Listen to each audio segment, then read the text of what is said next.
So, eto ang kanyang unit. Napaka-premium ang dating, oh. Wow. Good day mga kabomba, for today's video ay meron tayong parcel dito sa ating harapan na ating i-unbox. At ito ay nabili ko sa may Shopee.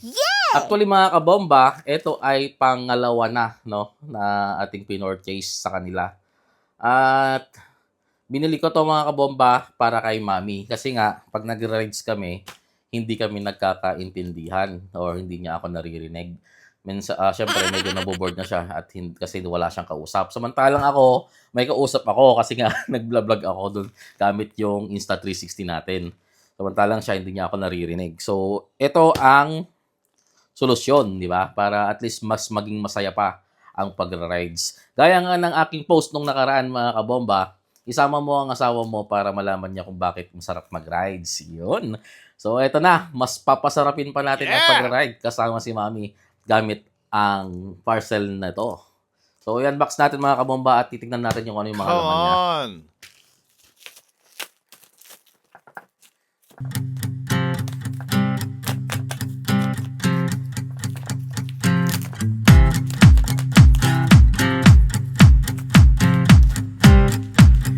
So, yun. At eto na mga kabomba, nabuksan natin. At meron siyang pasama na t-shirt. Ayan, no.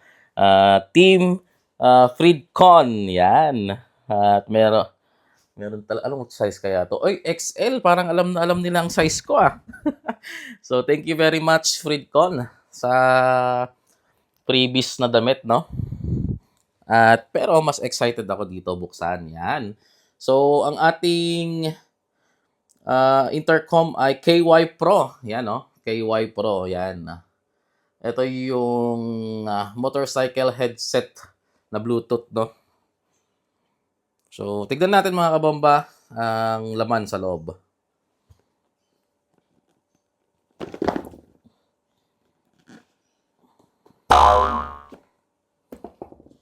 Yan. So, ito ang kanyang unit. Napaka-premium ang dating, oh. Wow.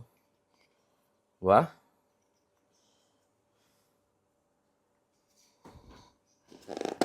At ano pa ang meron siya? Meron siyang pasamang sticker, no, ng Freedcon, dalawa. At ito naman ang kanyang user manual. Yan. At ito naman mga kabomba, ang kanyang USB wire or yung kanya charging port niya.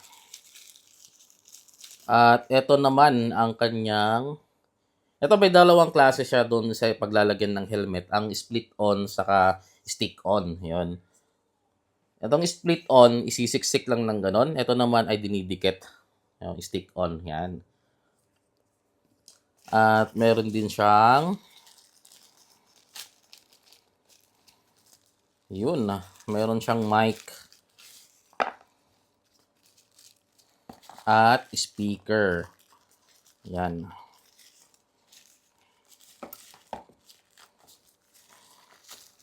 Meron siyang goose mic. Yan. Ito yung goose mic, ginagamit to sa half face, no? Tapos meron siyang speaker. Ito yung speaker. Bali itong speaker, kung mapapansin nyo to mga kabomba, dalawang type to, pang left and right. Yung mas mahaba, yun ang nilalagay sa may right, at yung mas maiksi ay dito sa may left. Dahil sa left natin nilalagay ang Freedcon. Mas madaling i-operate. At least pag nag-drive ka, ay nakakapag one hand. So, okay naman siya. Actually, pang second time natin to, at ito yung gamit natin sa una. Kaya ito rin ang binili natin para kay mami. So, excited ako na ilagay ito, no? Doon sa HJC natin na binili na helmet ni Mami. Wow. So, ito, pakita ko sa inyo ng mas malapitan. So, ito siya sa mas malapitang view, mga kabomba. Ito ang ating unit. At ito naman ang USB wire. At ito ang split on. At ito ang stick on. Ito yung dinidikit, no? Sa helmet. At ito naman ang user's manual, tapos yung sticker ng Freedcon, goose mic, at speaker at meron din siyang mic. Yan. So, abangan ninyo mga kabomba sa next video natin kung paano natin ikakabit to sa ating HJC. Actually, yung HJC mga kabomba ay intercom ready naman siya, no? At ipapakita natin step by step. At syempre, para makita niyo kung bakit ko sinabi na FreeCon ready siya or intercom ready siya. So hanggang dito na lang mga kabomba ang ating video at maraming salamat sa patuloy na suporta kay Kabomba Bunny Flores. Bye-bye!